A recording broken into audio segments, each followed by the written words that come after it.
What is up, everybody? Welcome to the first show of Shooting It Straight with myself, Justin Jackson, and my man John.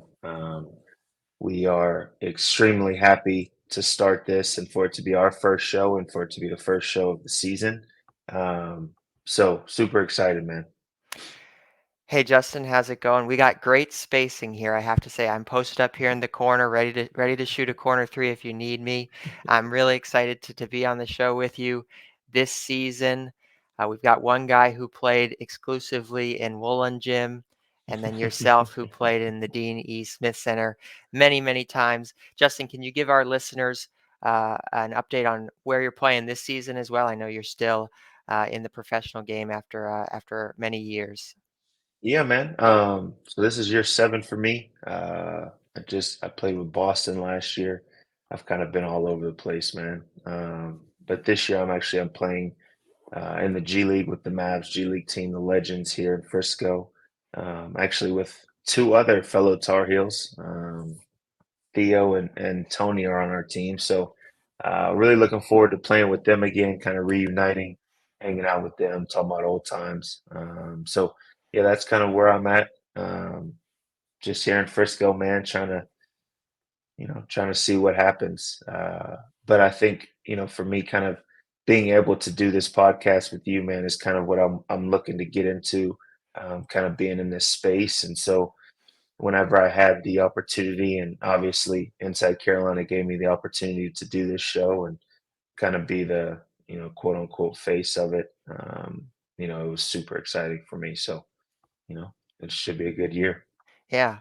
Speaking of Theo and Tony, have you had your first practice with those guys yet? What's it been like being on the court? Man, we've had 2 days so far. We actually had a two a day yesterday. So, um, it's just like old times. Tony does the same things. An awesome teammate does the same things on the court to help you. And then Theo, he gives a little more verbal, uh, you know, a little bit more verbal on the court, but obviously a great teammate, great guy to play with. So it should be really fun. Yeah, it's going to be fun watching you all down there this season. Going to be fun doing the podcast as well. Before we jump into it and cover UNC's exhibition game and what we're expecting from the season, I'm going to take a second to talk through our sponsors. We appreciate our sponsors on this show. Johnny T-shirt. They sponsor all the Inside Carolina podcasts. You can check them out on johnnytshirt.com or on Franklin Street if you're looking to get some UNC gear. And Congruity HR. They are your go-to business for all of your payroll and HR needs. If you're a small or medium-sized business, they're Inside Carolina's new sponsor. So they're the people you should go to if you need those business services at any time. So yeah, Justin, let's kick things off. UNC had their first scrimmage last weekend. Just starting out really high level. What stood out to you from the first scrimmage?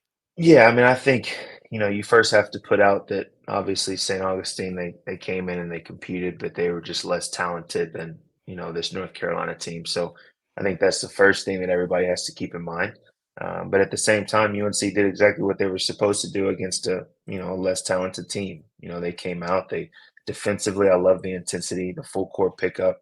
Um, some of the things that they did defensively, I think can really translate even against an ACC opponent. RJ obviously came out and was, extremely hot from outside and just scoring the ball, which I think is going to be something that we see a lot throughout the season as well. Um, and then there's just a few other guys that I think I'm really excited to kind of see how, you know, they gel together and how, they're able to affect the game and help this team win. But I think the first thing though that I saw was the 3-point shooting. Obviously, I think some of the shots that they got are going to be, a little more open than what they might get against, some of their opponents that they have whenever they first start the season. Um, but I think just watching that game and watching um, the spacing that is allowed because of the shooting, and it just creates more for Armando inside. It creates more for Elliott to try to play make, and even RJ get downhill. Um, and then I think it obviously it opens up some things that they just haven't had, in the last season or two. I think when you look at the box score, they hit 16 threes, which I think we talked about it. It wasn't, I think it's been done twice since, early 2000. And, only three other times in the past 2 years have they had, 15 threes. So I think just off rip, I think that's the biggest thing that you can see. There was a few plays where, whether it was Elliott driving down the lane or Mondo getting the ball in the post, when you look at the, picture of, what it looked like, it was Mondo and then all four guys around the perimeter and all the guys that were guarding the perimeter players had to stay out because they knew it was a threat. And so I think that's just going to make Mondo's life easier. It's going to make those playmakers' lives easier, and it's going to just, you know, open things up more for their offense, and not make it as hard as it seems like it was for sure last year, trying to score the ball. So I think that's kind of the biggest takeaway that I saw. I think what did you think that you kind of some points that you saw? Yeah, I liked what you said about spacing. I think there's two elements to spacing. I think there's knowing where to be on the court, but also being a three-point shooting threat. Because oftentimes, Leaky was in the right spots. He was spaced out in the corner, but maybe he didn't also have the shooting threat to go along with that. So I think some of the guys that we were seeing out there, Paxton, Cormac, I mean, these guys know where to be on the court. And also, if the ball gets swung to them, they can hit down and hit an open shot. I want to hit on that stat as well that you mentioned. So North Carolina had 16 3-pointers in their exhibition game. And as you said, that has only happened three times since the 2010-2011 season. It happened two times in 2019 and once in 2017 against Western Carolina. The last three seasons, UNC has had 15 3-pointers, only three times. So it shows, already in game one, this is going to be one of UNC's strongest three-point shooting teams. And they shot a pretty good percentage as well. In the first half, UNC was 10 of 18 on three-pointers, which is pretty good. I think you referenced it as well. This was an exhibition game, right? So you can, only take so much from this game, but there are some trends, especially when comparing it to last year's exhibition game. In that first game against Johnson C. Smith last season, UNC was 11 of 35 from three. That's 31.4%. So they were already a lot better in a similar game this season. Yeah, and I think a lot of that just comes with it's a lot of guys that have already been proven shooters.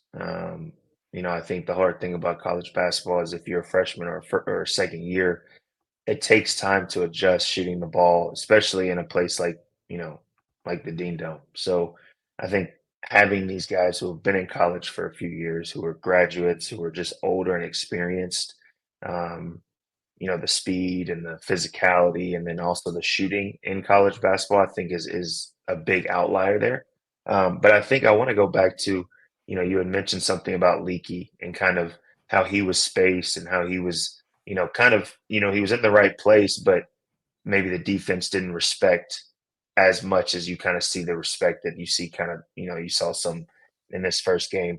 I think the biggest comparison, I think, when you look at this team is probably Harrison when it comes to kind of being in that role. I mean, when you look at the starting five that they had outside of Mondo, he was probably the person that the other team feels like they can help off of or shift off of or whatever, just because I mean, you've got 40% 3-point shooters outside of him. So you've got to win with something. And so I think there was a few times, and obviously it depends on what the sets are, but there were a few times where you just saw Harrison in different places that were a threat for whatever particular play they were in. So you might see Harrison, you might see him, space to the corner. So that opens up more spacing, for Mondo inside. But you also saw him too, kind of in the dunker area, which for most, fans that might not know what the dunker area is, it's kind of that where you see the lower block in the paint. It's kind of right below that where you kind of can put a big man or somebody like that to kind of space and keep their defender low so they can't just help on everything else. So when you kind of saw him, he was kind of in the dunker for some of the pick and roll actions, which for me, when I see that, it's just finding different ways to, keep the help off of Mondo and RJ in that pick and roll. And so I think just seeing him in those different spots and seeing him, maybe in a pick and roll or pick and pop situation, or just the versatility that he showed, I think is going to be, for me, kind of the X factor for this team. That kind of, takes me into kind of what my second point was. Obviously, the catalyst is RJ and Mondo. I don't think that changes at all. The ship kind of, it goes with them. And so I think that's always got to be the constant. But when you look at kind of the X factor and the guy who can kind of take it, take this team kind of to that next level, obviously outside of the shooting that Cormac and Pax and everybody else that can shoot the ball bring, I think Harrison is kind of that guy. You look like I talked about offensively, being able to space, being able to play multiple positions. I think another big thing for him and something he did at Stanford too was being a playmaker. So if Elliott's not on the floor and it's that starting five that started this last game when it was RJ, Cormac, Pax, Harrison, and Mondo, now you have another playmaker that can take the pressure off of RJ, and RJ can just be a scorer, which is his biggest strength. And so I think that just is a totally different aspect to the team that, obviously they had Caleb the past couple years who was, a secondary ball handler, but, somebody who's really looking to get other guys involved. I think he's going to be huge for that. So I'm excited to kind of see how, against, better competition and against teams that, kind of scout them out a little bit more and have more time to scout them out, how he's able to um, really make those things happen. But I think he can really do some big things for this team. Yeah, I like what you said about Cadeau. I think one thing that stood out to me, we've gotten, two different versions of Cadeau so far in the two times we've seen him play. In live action, especially at the end there, he really took over. He made, I think, two threes to end the game, and you like to see that in a guard, someone who's not afraid to take the big shots. But then in this game, the exhibition, it was, he wasn't necessarily hunting his 3-point shot like he was at the tail end of that game. And I like to see that from a guard as well. He was getting everyone involved.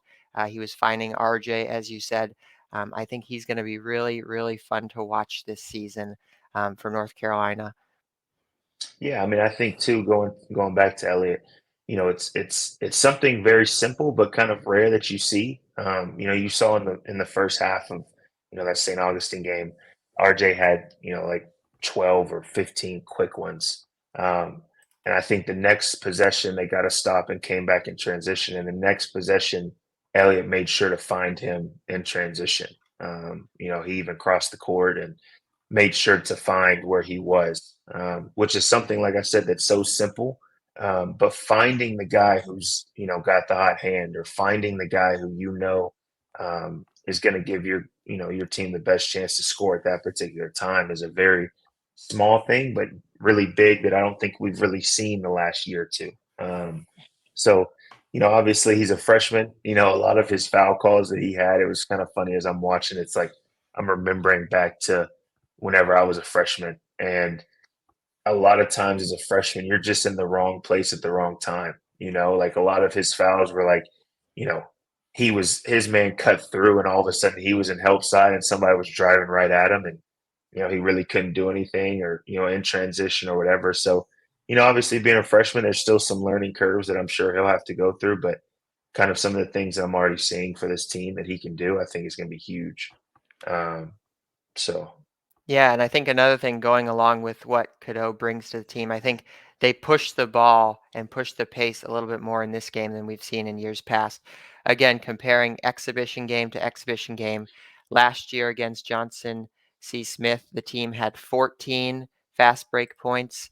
This year, on Friday night, they had 25 fast break points. So again, it's sort of maybe a little bit of a shift from the last few seasons with North Carolina. They're getting back to I think it's something that RJ said after the game. I like this quote that he had. He was asked about emphasis on playing fast, and RJ said, "That's the key. The emphasis has been to get back to Carolina pace, get up and running." So I like hearing that from RJ and seeing it on the court.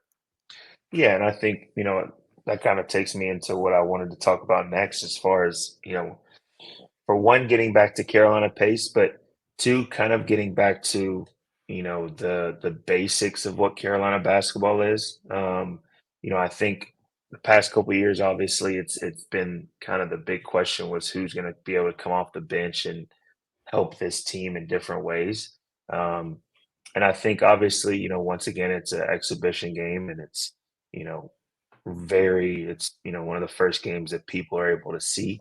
Um, but I think kind of watching and seeing, I'll say the 10 guys that played the most minutes, I'm already encouraged as far as, what certain guys can bring. Kind of getting back to Carolina basketball, all we ever talked about when we were in school was offensive rebounding.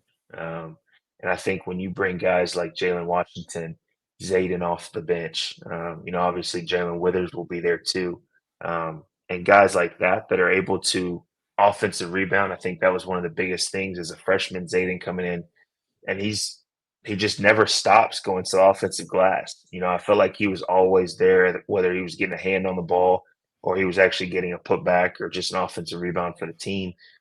I felt like he was always in the mix. And then obviously Jalen Washington with his length and his height, I think just causes more problems offensive rebounding. And so I think that was also something good to see. Obviously Mondo's going to do his thing. He's going to go get his at least 10 rebounds. That's the reason he's the leading rebounder, in school history. So having those other guys, and then you throw once again another guy like Harrison who does the same thing, offensive rebounds, like it's his job. So kind of seeing that I think is probably pretty good for, old school North Carolina fans to kind of watch and see and, kind of be able to remind them of kind of what the old UNC looked like.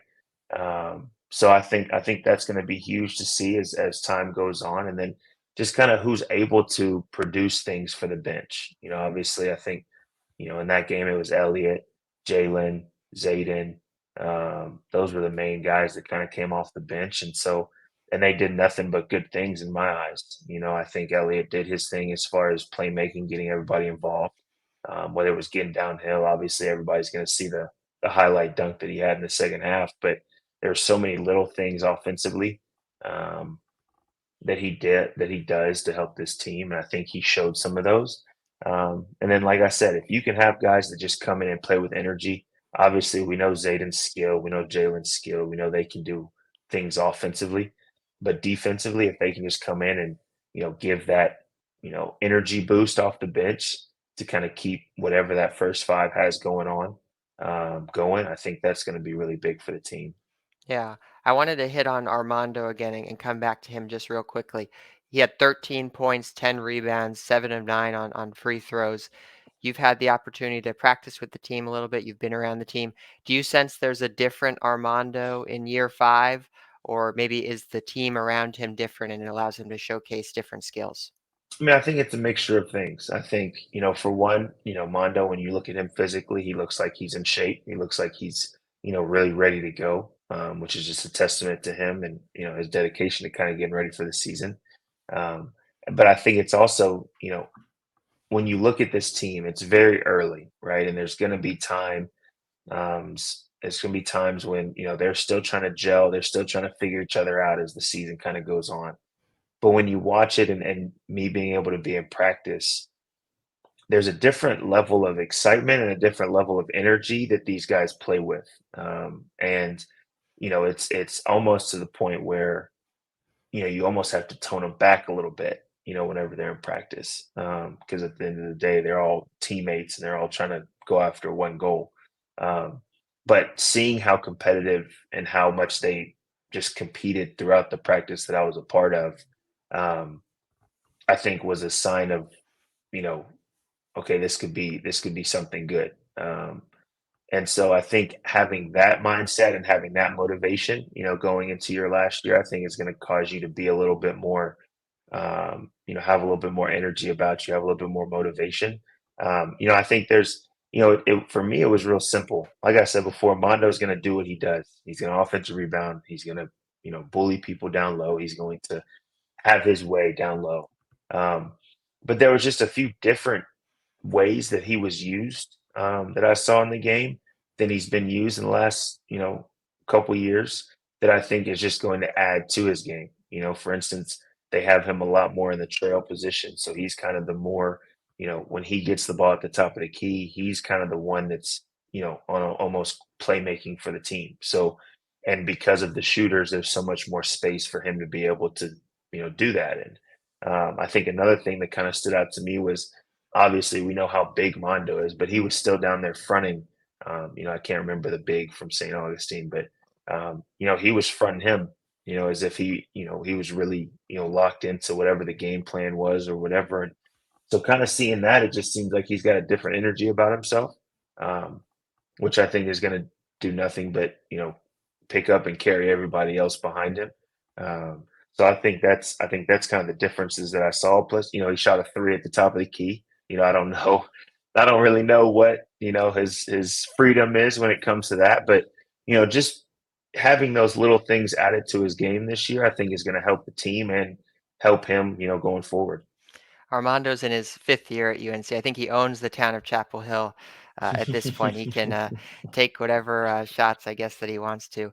I want to transition us a little bit to talking about how players approach an exhibition game, an early season game, and then from there we can maybe talk about previewing the season a little bit. So, someone like yourself, you see the box score from a game like that. Do you take a lot away from it, or do you just kind of approach those games as tune-up games? What's your approach as a player?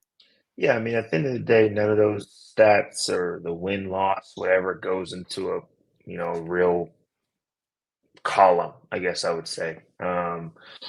But at the same time, the players and the coaches they approach the game the exact same way. You also have to think, a lot of these, other than live action scrimmage, this is the first time in however long since the season ended that they've been able to play and beat up on somebody else. So I think for players, it's you go into it looking at it as just a regular game as well. And then obviously when I think they shot what 45% from three.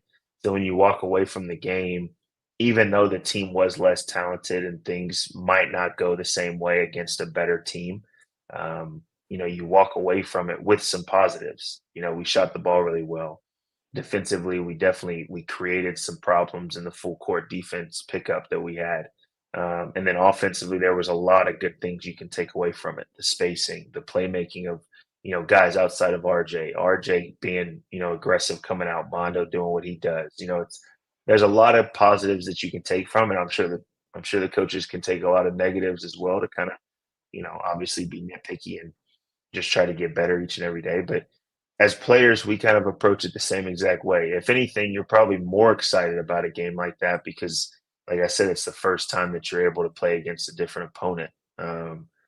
So I think it was good to see them do exactly what they were supposed to do against that team. And there's definitely some positives that you can take away from it. Mhm. You've had the opportunity to watch live action in the scrimmage.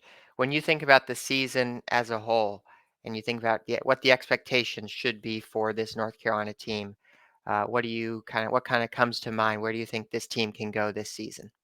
Well, I mean, I think other than probably the first three games of the season, they'll definitely be tested, which I think is the only way to really know where you are is to be tested against the best teams in the country. And so I think it's going to be good to see in those first three games. Not that those opponents are by any means just an easy game, but to see in those first three games if they're able to really gel and get things tightened up to go into these tougher games against tougher opponents. But for me, when I look at this team, they have everything that's needed to make a deep run. There's a lot of things that, obviously the biggest thing, like we've talked about basically this whole show, is shooting. When you have shooters around a big like Mondo, it's going to cause problems because all defenses have to give up something. And so you're either going to give up a three or you're going to give up Mondo down low one on one against a guy who he's probably going to be able to beat. And so kind of having that, luxury this year, I think is going to be huge. I think another thing that, I'm sure we'll talk about all season is some of the sets that they have running for this particular team, for the shooters that they have, for a guy like Harrison and the multiple things that he can do, for guys like Mondo and RJ to be able to play to their strengths. I think is a lot different as well watching, and they run the sets a lot better. They get guys open. They look for the open guy, and I think that's refreshing for me watching, as opposed to kind of how in the last couple of years it was a lot of one-on-one situations. It was trying to force feed Mondo with probably 2 or 3 guys around him.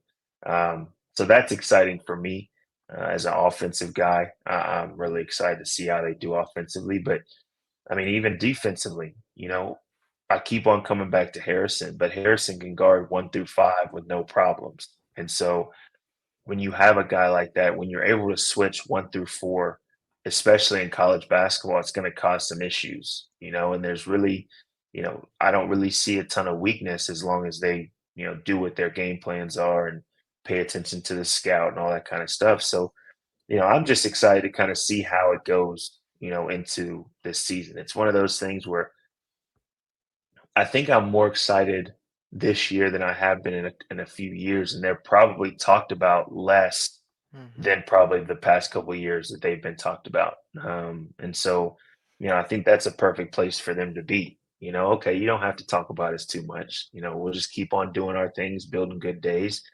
and we'll see y'all. We'll see y'all when we see y'all. So it's I'm really excited to see that, and you know, I'm already looking at some of these games coming up and getting real excited to kind of watch them and see what happens.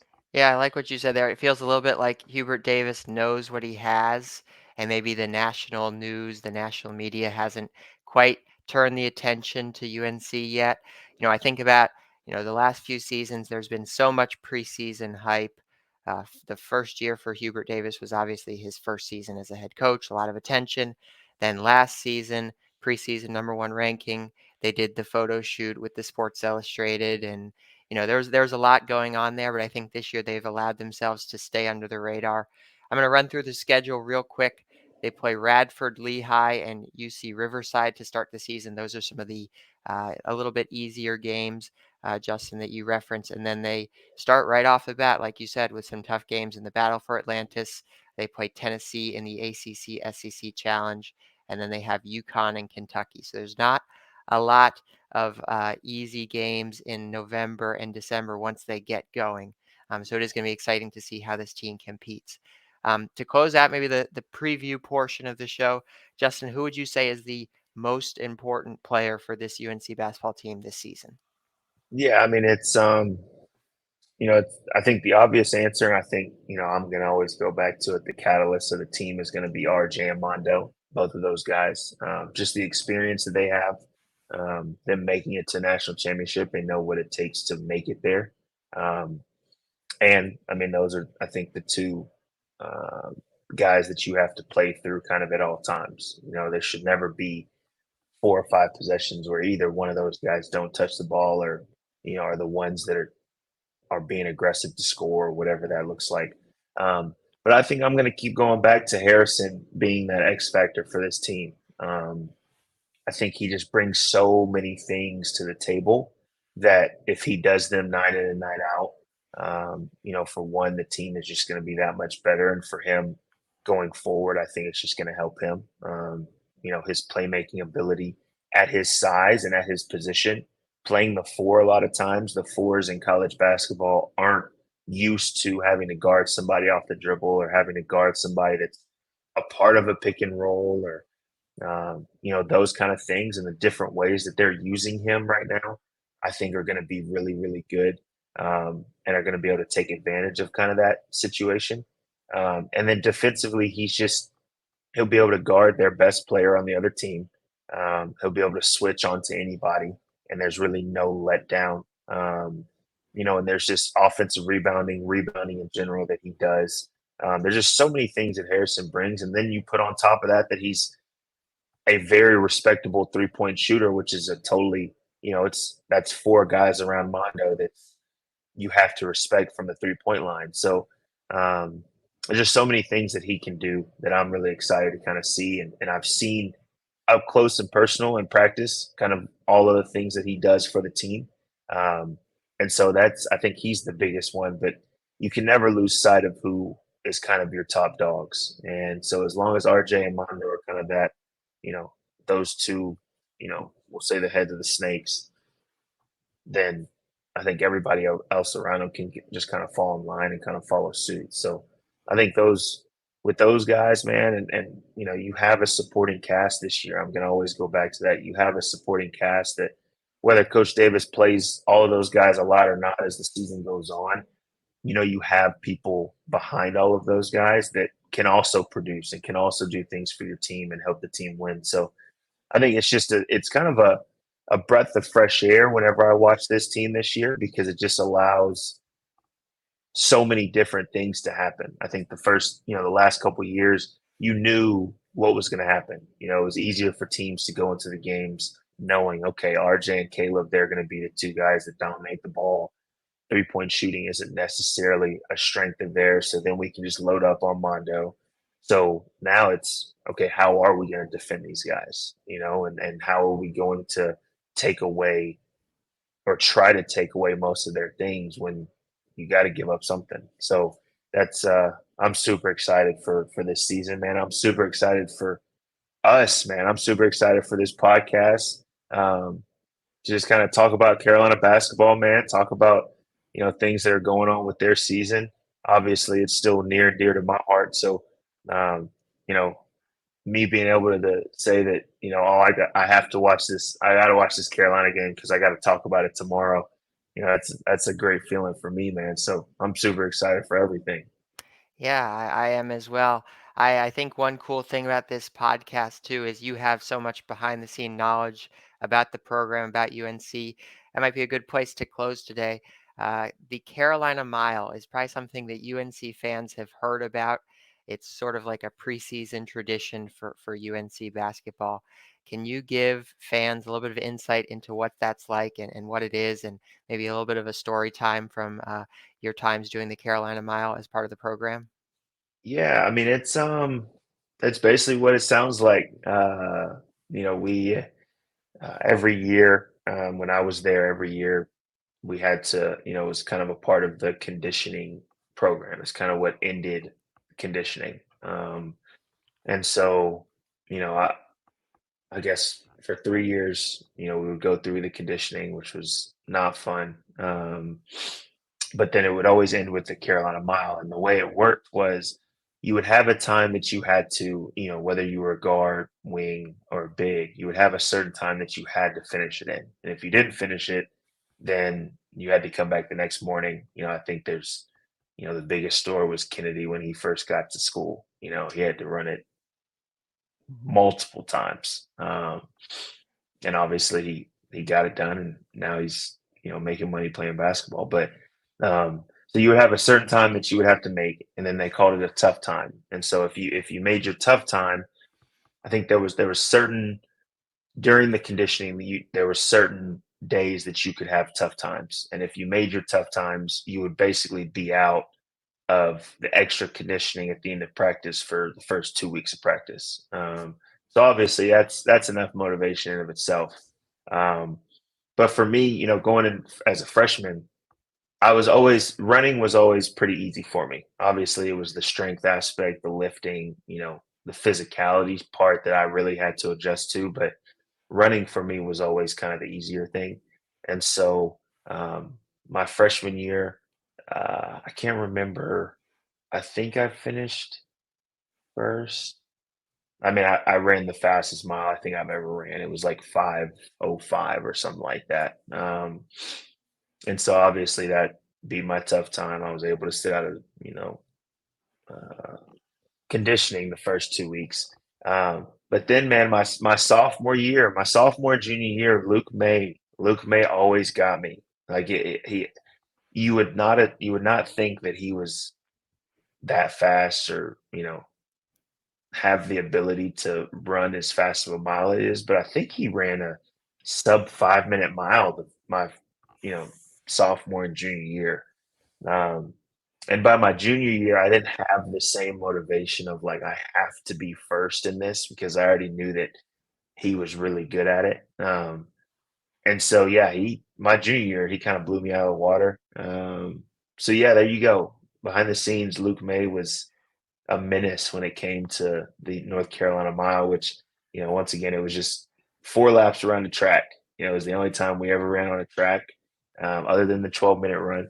Um, but it was that was always tough. But at the same time, you knew in the back of your head that that was the last part of conditioning. So Mm. it was like, hey, just give it all you got for this last thing, and see how everything shakes out. Did you have to beat your time every year? So every year after, did you have to beat 5:05 that you put your freshman year? Thankfully, no. Okay. Thankfully, no. It was because I think my tough time was 5:20, maybe Mm. 5:30. So I really wasn't that close to the tough time. So thankfully, they didn't set the next bar as the time that you made.